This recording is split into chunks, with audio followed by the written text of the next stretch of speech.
محترم ناظرین کرام، آج کی ہماری اس تقریر کا عنوان حضرت یونس علیہ السلام کے قصے کو بیان کرنا ہے۔ محترم ناظرین کرام، دنیا کے اندر اللہ تبارک و تعالیٰ نے جتنے انسان بھیجے ہیں،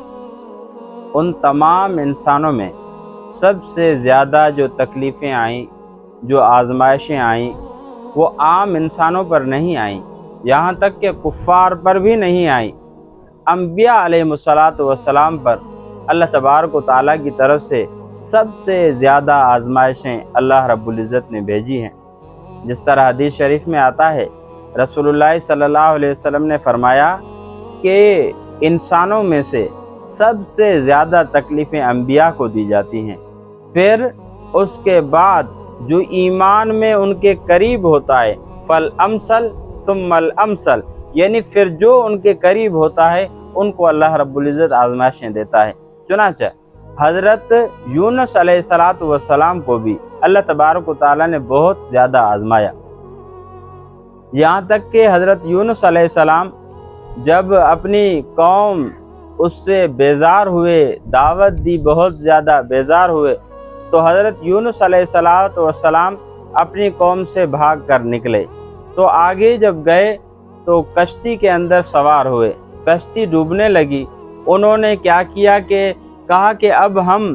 قرعہ اندازی کرتے ہیں، جس کا نام آئے گا وہ اس سے چھلانگ لگائے کشتی سے۔ چنانچہ قرعہ اندازی کی گئی تو اس میں نام حضرت یونس علیہ السلام کا نکلا۔ حضرت یونس علیہ السلام نے وہاں سے جیسے چھلانگ لگائی تو مچھلی نے حضرت یونس علیہ السلام کو اپنے پیٹ کے اندر جگہ دی۔ حضرت یونس علیہ السلام 40 دن تک مچھلی کے پیٹ میں رہے اور ایک دعا پڑھتے رہے، جو دعا آج اگر ہم کسی مصیبت کے وقت پڑھیں، آج ہم اگر کسی آزمائش کے وقت پڑھیں، آج ہم اگر یہ دعا کسی اللہ تبارک و تعالیٰ کی طرف سے آئی ہوئی تکلیف میں پڑھیں تو اللہ رب العزت اس دعا کی برکت سے ہمیں بھی چھٹکارا نصیب فرمائیں گے۔ وہ دعا یہ تھی، لا الہ الا انت سبحانک انی کنت من الظالمین۔ حضرت یونس علیہ السلام نے 40 روز مچھلی کے پیٹ میں یہ دعا پڑھتے رہے، اور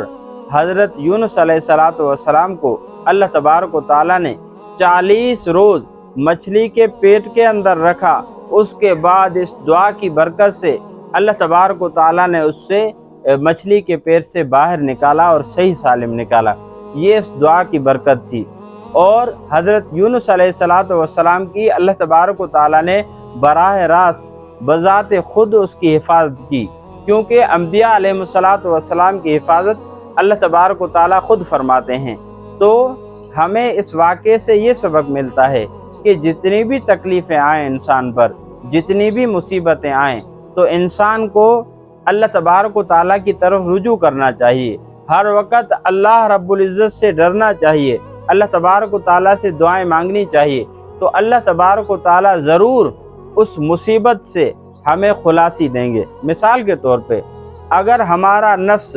شیطانی بہکاوے میں آ جاتا ہے، اگر ہمارے اوپر کوئی ظالم مسلط ہو جاتا ہے، اگر کوئی پڑوسی ہمیں تکلیفیں پہنچانا چاہتا ہے، ہماری زبان پر اگر لا الہ الا انت سبحانک انا کنا من الظالمین یا انی کنت من الظالمین، قرآن مجید میں انی کنت من الظالمین ہے، اگر دعا میں آپ بہت زیادہ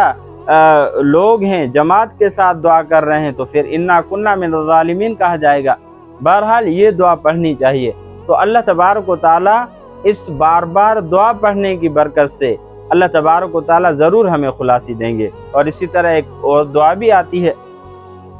کہ اگر آپ کو کوئی تکلیفیں پہنچانا چاہتا ہے، آپ کے کردار اور آپ کی عزت کو داغدار کرنا چاہتا ہے، تو پھر یہ دعا پڑھنی چاہیے، اللہم انا نجعلک فی نحورہم ونعوذ بک من شرورہم۔ یہ اگر دعا پڑھیں گے، اللہم انا نجعلک فی نحورہم، ہم جو ضمیر ہے اس پر اللہ رب العزت